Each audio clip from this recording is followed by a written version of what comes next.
right. Well, I guess we could start the interview. How long are you guys on lunch for? Sorry? How long are you guys on lunch for? Oh, just yeah, whatever. We're just taking a break. Oh, okay. All right. Cool. That's awesome. You guys been there since this morning? Yeah, we got here when it first opened, and we've been walking around. We've been hitting the bins pretty hard, getting some sketches done by some of the artists. Awesome. I have a sketchbook I could actually show off, but I don't know if you want to see it. Yeah. We're doing this thing. We started it at this con. Where's my bag? Oh, sorry. Kind of blanking out there for a minute. Oh, you're all right. We get a little wacky at cons. Don't we all? So I started this book. Is that it? Yeah. So it's one of the Batman blanks. So all the pages are blank cover, all that. Yeah. And I've been doing this challenge for artists. So I had Kevin Delgado, he's a local Buffalo, New York artist, did the cover. That's badass. Now I'm going to have somebody else color it. And then, so on the inside, I give the artist 5 minutes and $5, and we time them and record them for our YouTube channel, the MCBCFA Play Network. This was Adam Fields here. Cool. And this was Ren McKinsey doing Bane. So I wanted everybody to do a Batman villain. Yeah. And then this was John Ruppel doing Scarecrow. So that's what we got in the book today. Nice. That's cool. All the artists are having a blast with it. It's great to just see them sweat a little bit, you know? Say 5 minutes. You got 5 minutes to do a sketch, and we're timing them and everything. And they're like, how much longer? And they're just scribbling away. But oh my God, turned out great. So this was fun. We got one more or two more that we're gonna get after the break, and really excited about it. This is a fun little thing to do. Awesome. Well, that's a pretty cool idea. I would have never thought of that. That's awesome, guys. There's a lot more artists still to go, or what? Yeah, there's I think there's about 22 artists here today, somewhere around that. But it's a lot of. I mean, you can see the show floor. It's pretty good mix of different things, if you can even see out that far. But it's a lot of artists, tons of comics, which was great. You know, that's always what you look for at a Comic Con is comics. But yeah, right. There's tons of comic vendors, lots of dollar bins that we really look for. But then also there's your pop guys, action figures, that kind of stuff, really high-end prints and that.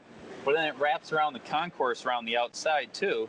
And that's all like, there's a couple podcasters out there. There's some like jewelry, artisans and stuff. So it's a pretty diverse group of vendors at this show. That's awesome. So before we get any further, I just want to introduce everybody. So we have Josh and we have Tommy. These guys are two of the main leaders of Make Comic Book Collecting Fun Again, a Facebook group, which I'll include a link in the description of the video.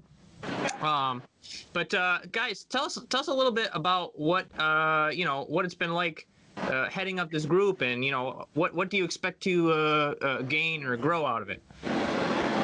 Well, this has been a lot of fun. Honestly, we didn't know what to expect when we first started the group. And we had been bouncing around in different social media groups for comic book collecting for a while, and we just found like a lot of toxicity. A lot of people, fighting with each other, arguing about what's the best way to collect. And we're like, the best way to collect is however you want to. It's a hobby. It's supposed to be fun. It's not supposed to be this stressful thing where you're like trying to flip the latest variant on eBay before the price drops again. And if you're doing it to collect, it should be fun. Yeah. So we said, make comic book collecting fun again. That's awesome. And we just kind of put that mantra out there, and people really clung to it.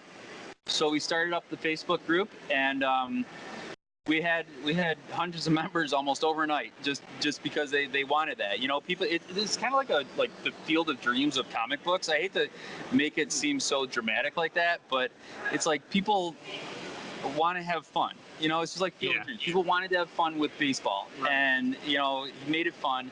So that's what we're trying to do. We're just trying to make it fun again, like when it was when you were a kid, when you're like checking the spinner rack at 7-Eleven or whatever, and grabbing that that Spider-Man book, and you're like, this is the coolest thing ever. Roll it up, put it in your back pocket. Like, it's just fun, and it should be fun, and that starts with collecting the way that you like to collect. Yeah. That's awesome. Yeah, it's really cool. I've been a member for maybe, I don't know, 3-4 months maybe now, just because I want to get myself more ingrained into the community, especially with this channel, Next Level Collectors. So it's been a lot of fun. There's a lot of cool stuff. I mean, there's even some up and coming artists that are in the group. I don't know. I won't name drop without the permission, but it's pretty cool. That's what's fun about this. Not to interrupt, but with that sketchbook that was just showing up, it's all members of the group that are here, set up to be doing their artist stuff here. So it's really fun. Awesome. It's a lot of people that we've never met in person before. We're doing actually a group meetup here in Youngstown, Ohio. And that was last night, and it's great. You get to actually meet the people that you interact with almost on a daily basis online, and that you've shared so many stories with, and sometimes care packages and like whatever, and then you finally get to meet the people, and it's really cool. So meeting some of these artists in the group that you've been admiring their work for a long time, you finally get to meet them and get a sketch from them. It's a really cool experience. That's pretty awesome. I like, it's beyond words that you made a group, it's on Facebook. You would think there's tons of people all over the place, and there are a lot of people in the group that are just kind of all over the place, across the US, and there's some, I think I even seen some from Australia. It's all over the world. It's cool to run into people that are part of the group, and could even you can meet face to face. That's pretty awesome.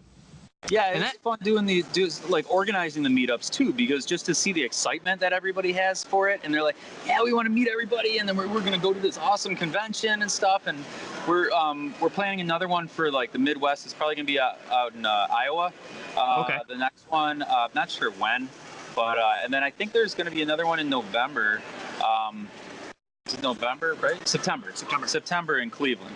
So that'll be another Ohio-based one, but yeah, we're trying to branch them out so that the members from other areas can get together and just enjoy what we enjoy. That's what's fun. It's like nerd team up. You get out there and you're with people that you have such great conversations because these people understand us. These people understand what your passion is and why you're so passionate about it, because they are too. That's probably the best part about having a community like that and watching it grow in that way, is that you're gaining more and more people who understand you. Yeah. And I think that's the draw too for this, because it's family friendly. So there's no like nudity or swearing, drugs, liquor, anything like that. So really anybody can jump in on it and show off stuff and just kind of connect with fellow nerds. And especially if you're out, you're out in the boonies or something, and you don't have a lot of people around you that are like that. Like growing up, I mean, I didn't have a lot of comic book friends. I had a lot of friends that were into like superheroes because they weren't as popular as it is now with all the movies. I agree. Finding a group like this it's invaluable to a collector who's trying to have fun with the hobby. Yeah, that's pretty awesome. So as collectors, what are your guys' primary collections consist of? Do you want to kick that one off? Geez, I'm all over the place. Mostly Spider-Man, Fantastic Four. Those are my primary. G.I. Joe as of lately. I've been working on the run for that. Whatever. I'm all over the place. Whatever cool stuff today. Yeah. I'm kind of more into the artwork than the stories personally, so I'm drawn to the covers first and foremost. And then I go from there. Yeah, so mostly that, and as a collector, I'm into toys a lot as well. Everything I grew up with as a kid, I'm kind of reacquiring. So. Yeah. My other buddy Joe, he's also part of the channel. He also is a heavy collector in G.I. Joe and just old toys that he grew up with. He's one of those people that collected from a really young age. So he like everything he has is near pristine, and like he keeps in boxes, and he has some issues now where his parents are like, yeah, we want this out of our house, but he still loves it. But he's pretty awesome. What about you, Josh? Cool. Well, I had just finished up a massive collecting goal in March or April it was. Firestorm is my favorite superhero, so I wanted to collect through volume 1 and 2. So altogether it's 108 comics, and I was able to do that in just under 2 years. So I was pretty happy with that, and a lot of it was with help from people in the group. Like they would just send me, they're like, "Hey, I got something coming to you." I open it up, and it's like that, filler book that I needed or whatever. So it was a ton of fun putting that collection together. So now I kind of moved on. I'm a big DC guy. I grew up with, Batman was my favorite growing up, and the Flash and Green Lantern and all that. So I love Justice League stuff. So right now I'm collecting through, my favorite writer is Jerry Conway. I'm collecting through his Justice League of America run. Yeah. And I got a good chunk today. Yeah. That was, Oh, did you? The one guy had a $1 bin, and he had I got probably 15 out of that bin. Oh man, I wish I would have been there. Oh, I love the $1 bins. Yeah. Oh, dude, it's like half of this floor is $1 bins. That's awesome. It is Mecca. The one was 3 for $1. Yeah, 3 for $1. That was really yeah. There's a lot of stinky people on that one. Yeah, that was a crowded booth. That was a smelly booth. Yeah. 3 for $1 too. Yeah, that was a good one. Yeah. I found a sweet. See if I can find that now. I'll show you what I found. But anyways, yeah, collecting through Justice League now. I've been really into indie stuff, Image and Dark Horse primarily. As far as reading, that's sort of what I'm into. I love reading any kind of the old DC. That's my favorite, like Bronze Age DC. Love it. I read any of that. So I do collect a lot of that stuff. But yeah, right now, as far as like monthly reading, it's mostly Image and Dark Horse. Cool.